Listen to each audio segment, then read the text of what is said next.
So sa Gitbank natin, mayroon tayong more than 70,800 collections. So ito po.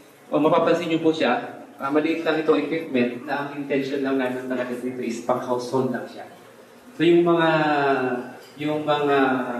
family or yung mga partner na nagkikip ng palay sa kanilang mga tahanan. So yun po yung target natin na gagamit ito. So a simple device siya na ang trabaho niya, balatan yung palay para ma-produce natin yung tinatawag natin brown rice. So, parang malaki na yung volume nila. So meron po tayong partner na manufacturer. Yung ating farm. Yun. Tapos meron din po tayong paid sa Perez. And of course, we have the area-based rice for development and extension. Research for development and extension. So, ito po ang kaibahan natin sa ILI. Tayo po, hindi po para sa ibang bansa, kundi yung po trials natin at technologies natin ay suited po para sa Pilipinas. At hindi lang po sa buong Pilipinas. So, ngayong hapon po, kasama po natin ang BIFAR, PhilMec, and PCC. Po ang reproduction ng tilapia ay nakadepende po sa temperatura. Kaya po kapag ganito na masyadong mainit, medyo mababa po ang ating production or halos wala. Kaya through the aid of aquashade net, so usong-uso na po ito diba sa garden, then sa mga iba pang cover na sa lawn, ganyan. So 70% po yung aquashade net na yon. And then napapanatili po natin yung optimum temperature para po sa pangingitlog ng tilapia. So, ito ang ating giant freshwater prawn. Yan.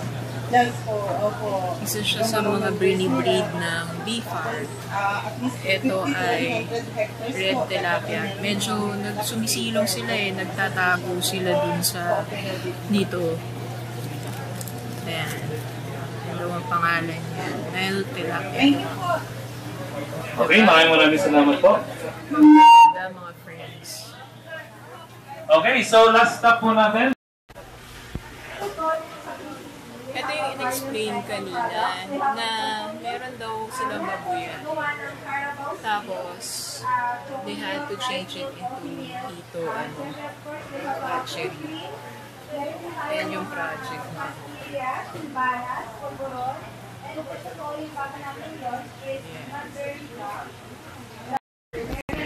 Ito yung freshwater marina. Yan, kita nyo. Para yun dun sa mga hito.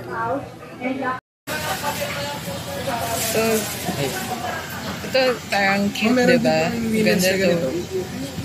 May size 10. Size 10 po, wala po. Nandiyan pa ba siya, no? Si Dr. Atabay? Hello. Yes po, si Ace. Doc Ace po, yes. Yan, meron din tayong mga anong danesa na? supply. Nandito sa Celsius. Nandiyan sa Sapan. Nakikita nyo ba? Doon po siya sa headquarters. Masulat, diba? Sa Karangan. Genuine. Dito po sa mismong main. Sa main office Sige po, sila yung... Ito meron kang parang organizer. Ang sa test tube para ba? Sa PCC, CLSU. Di pa ba yung yung PCRTC sa... So, ito, sabi nila, mabibili to natin to, 1.7 lang, Tingnan nyo, ang ganda, diba? Ay, sorry, 3.7. Ito pala yung 1.15. Okay? O, diba? Parang yung design niya, parang kung aware kayo, or you recall yung design ng Matthews na bag sa SM, diba? Ayan, parang yung design niya, parang Matthews, guys. Ito, made of buffalo, Carabao leather. Bakit better po yung Carabao leather? Ang Carabao leather po kasi is matibay po. Matibay. Compared po sa ibang leathers. And matigas po talaga siya. Kaya tatagal po. So, yung mga 1.5 na bag, siguro kung maingat ka, tatagal to ng mga ilang taon. ilang years po kaya po. Okay. Saka, guys, pag bumili tayo ng local, it's like supporting our own, diba? We are also supporting our Carabao farmers. So, kita nyo naman, yung kanilang style, hindi naman nahuhuli sa nakikita nating style sa malls. Ayan, nakatulong pa tayo sa mga farmers. So, bukod dito sa leather, meron ding mga Carabao products like peace. Ayan.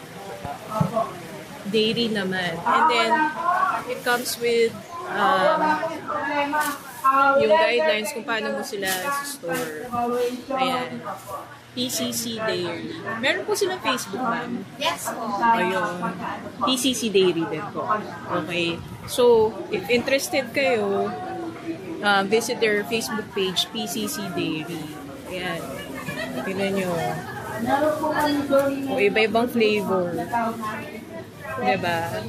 Support our own, support our local farmers, Carabao farmers. Masarap. Ano po yung pinaka-ano dyan? Pinaka-patok sa mga Gen Z? Gen Z, ma'am. Choco milk na. At saka pastillas. O, narinig nyo yan mga Gen Z. Choco milk daw, gawa sa gatas ng kalabaw at pastillas. Ayan, may kesong puti pa, oh. Yes, ma'am. Para sa mga mahilig magsalad, mahilig mag-sandwich. Narinig nyo yun? Oh. Kala nyo lang di masarap yung gatas ng kalabaw. Pero masarap yan. Purchase natin, imbis na bag, shoe na lang. Kasi mas kailangan ko yung shoes pag may events, may coverages. Okay na siya sa formal and casual lang kapag media forum natin. So yan. Ito po yung first layer. Prepare na ni ma'am. Size 8. Boat shoe daw ang tawag. Made of Carabao leather.